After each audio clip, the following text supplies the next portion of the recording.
Est-ce que votre smartphone était inclus dans votre abonnement ou l'avez-vous acheté à part? Je l'ai acheté à part. Non, j'ai acheté ça à part. Je l'ai acheté à part. Alors celui que j'ai actuellement, il est inclus dans mon abonnement. Est-ce que vous êtes déjà passé par un opérateur pour acheter un smartphone et quels moyens avez-vous utilisé? Donc la boutique en ligne, la boutique physique? Non, j'étais à la boutique de SFR. La boutique physique. Alors je suis déjà passé par un opérateur, et, soit en ligne, soit en boutique. Voilà, j'ai fait les deux. Alors mon smartphone, je ne l'ai pas acheté via un opérateur, je l'ai acheté sur internet. Voilà. Et après j'ai pris mon abonnement à part chez Bouygues. Alors je passe par l'opérateur si j'ai des bonnes promos. Alors, je préfère la boutique parce que c'est bien plus pratique s'il y a un problème pour les services après-vente. On va en boutique, on a un interlocuteur, on a une personne physique, c'est quand même plus facile. Même pour les dépannages, s'il y a un souci avec le téléphone, on a une personne en face de soi, on peut lui poser toutes les questions. Elle peut prendre le téléphone en main et nous montrer ses différentes fonctionnalités. Le paiement en 4 fois ou 24 fois sans frais que propose Free pourrait-il vous intéresser? Non, pas particulièrement, non. Je suis déjà passé par là, donc oui. Alors personnellement, il ne m'intéresserait pas, mais je pense que ça pourrait être utile pour des gens qui souhaitent payer en plusieurs fois, voilà, pour leur faire économiser un petit peu et payer régulièrement, voilà, au fil des mois. Alors ça dépend du prix de base du téléphone. Si c'est un téléphone pas cher, ça peut être intéressant. Après, si c'est un téléphone assez cher et qu'on prend un 24 mois, le téléphone devient vite obsolète. Au bout d'un an et demi, on pense déjà à changer de téléphone alors qu'on n'a toujours pas fini de le payer. Donc ça dépend du prix de base du téléphone. Ça nous intéresse parce que on n'a pas vraiment assez beaucoup d'argent comme ça. Du coup, là, tu dépenses directement 600 euros ou 700 euros. Donc, 4 fois ou 24 fois, c'est cool, quoi. Quel est votre avis sur la commande de smartphone en ligne? C'est pas mal. Après, je pense qu'il faut être prudent. Voilà, faut vérifier d'où ça vient. Parce qu'on peut facilement se faire avoir sur internet, donc il faut bien se renseigner, voir qui vend les produits et si c'est des sites de confiance ou des sites professionnels. Je suis pas pour, on peut avoir parfois des prix intéressants, c'est vrai, mais je pense qu'il vaut peut-être mieux payer 20 euros de plus et acheter ça en boutique, déjà pour faire marcher le commerce. Je suis moi-même commerçante, donc je préfère faire marcher le commerce. Et d'autre part, c'est toujours pareil, si on veut un service après-vente rapide, fiable, il vaut mieux aller en boutique, on a un interlocuteur devant soi. Il peut même nous dépanner peut-être en un quart d'heure avec un prêt de téléphone. En ligne, c'est toujours plus compliqué. On a les frais d'envoi en plus, c'est compliqué. L'avantage d'avoir en boutique, c'est que généralement on peut l'avoir tout de suite, alors qu'en ligne il faut attendre quelques jours. Mais j'ai pas de préférence, hein. Franchement je passe par les deux, ça dépend de l'offre surtout. Dans le site internet, c'est aussi bien. Mais moi, je préfère ici dans le boutique. Je viens, je regarde directement, je prends, quoi. Donc voilà. Moi, j'utilise pas en ligne. Je parle au conseiller, voilà, je regarde, j'essaye de gratter une petite remise ou quoi, et voilà, ce que je peux pas faire en ligne, malgré les offres qu'il y a en ligne. Bien sûr, mais on sait toujours que c'est aléatoire. Est-ce que vous avez déjà loué un téléphone chez un opérateur et qu'est-ce que vous pensez de la location de smartphone en général? Louer, non. Je ne sais pas si c'est du neuf, ça peut être de l'occasion. Louer, non. En plus, ça me fait des frais tous les mois en plus. Je préfère acheter une bonne fois pour toutes et le téléphone m'appartient.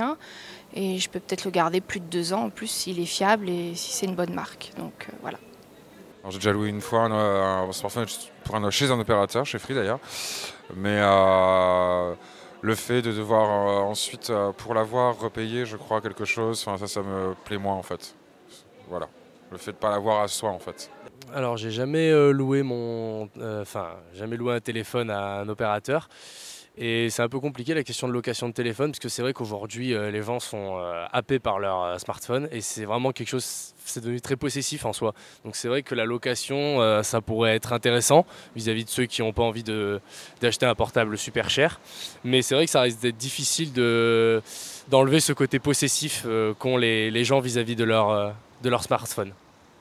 Non, moi, je n'ai pas encore loué. Moi, j'achète. Bon, louer là, pour moi, vraiment, ça passe pas. Trop de risques. Donc moi, je peux pas. Je ne suis pas adepte. Je ne suis pas adepte et non, je ne le serai jamais. Free propose depuis peu des smartphones reconditionnés dans sa boutique, c'est-à-dire des smartphones déjà utilisés mais remis à neuf après les tests. Alors qu'est-ce que vous pensez des smartphones reconditionnés? Bah, ça peut m'intéresser, c'est quelque chose qui ne me dérange pas du tout, au contraire. Ça peut permettre de reprendre, redonner vie à des objets technologiques et écologiquement, je trouve que c'est pas trop mal. Bon, encore une fois, ça répond aussi au fait que des gens qui ont un manque d'argent, voilà, donc ça en soi ça peut être très utile. Après, ça pose la même problématique que via la location de smartphone. Étant donné qu'il a déjà été utilisé avant, les gens est-ce qu'ils préfèrent pas quelque chose de neuf, quelque chose qui leur appartient, qui soit propre, même si des tests ont été faits, ça a été changé. Voilà, il y a toute cette question-là encore qui peut se poser, mais en tout cas des questions financières, oui, ça vaut le coup, je pense. Je suis pour. On va pas jeter, voilà. Reconditionnement, c'est pareil pour les fringues, je suis un adepte des dépôts-ventes, donc voilà.